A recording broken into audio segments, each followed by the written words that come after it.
So the speculation will carry on, but one thing we know for sure, the Trump administration is going to be putting immigration front and centre of domestic policy. Speaking to the American network NBC, President-elect Trump said his administration would have no choice but to carry out mass deportation of people in the United States illegally. And he also added, money was no object. He said it's not a question of a price tag when people have killed and murdered, when drug lords have destroyed countries, and now they are going back to those countries because they're not staying here.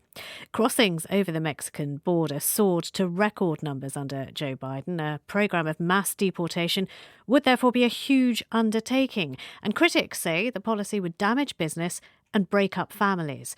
But Donald Trump has enjoyed a significant bump in support among migrant communities who have high hopes that he can perhaps strengthen the US economy. Emma Vardy reports from Arizona. At Jorge's Garage, a family car business in Phoenix, there's Latino music on the radio and several big shiny pickup trucks with enormous tyres raised up being worked on. Now I'm good. Donald Trump had succeeded in winning over many Latino workers like Jorge Gonzalez, whose family moved to the US from Mexico 20 years ago. I think he has the right tools for the job. He knows the right people. He knows how to make money. He has something to prove. I think those are ingredients for a good recipe. What do you think when he promises to carry out mass deportations?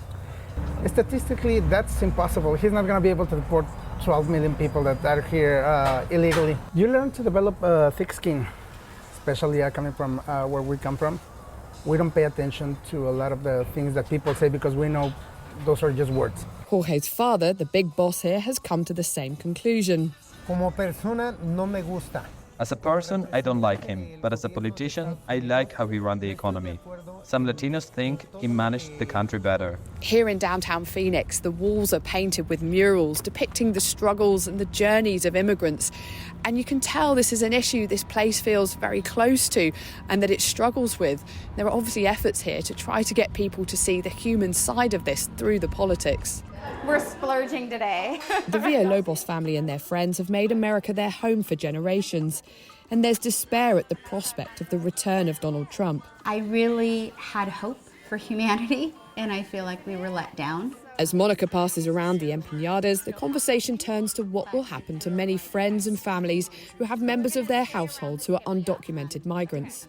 You have mixed status households, right? And so when you threaten one member of a family, you threaten an entire family and you threaten an entire community. Do you think it will change the atmosphere for the America that you live in for Latino communities? Absolutely. You're masking anti-immigrant sentiment and racism, and you're dressing it up really pretty and calling it border security. It's emboldening the worst of us. And that sentiment is felt on the street, it's felt at work, it's felt at schools. It is something that we have to fight every single day. And it's exhausting to be resilient this long. I feel terrible and I feel powerless. Monica's niece, Alexandra, who's a 19-year-old university student, believes deportations could tear apart communities. When we talk about undocumented migrants here, who are they to you? It's your neighbors, it's the people you see in the grocery store. To know that those people are in danger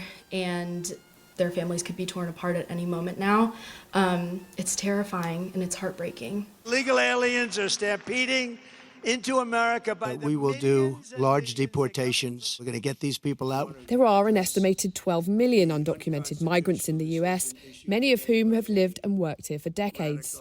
Donald Trump could use his presidential powers to order mass deportations, using the police, the military and border officials to track down and arrest migrants.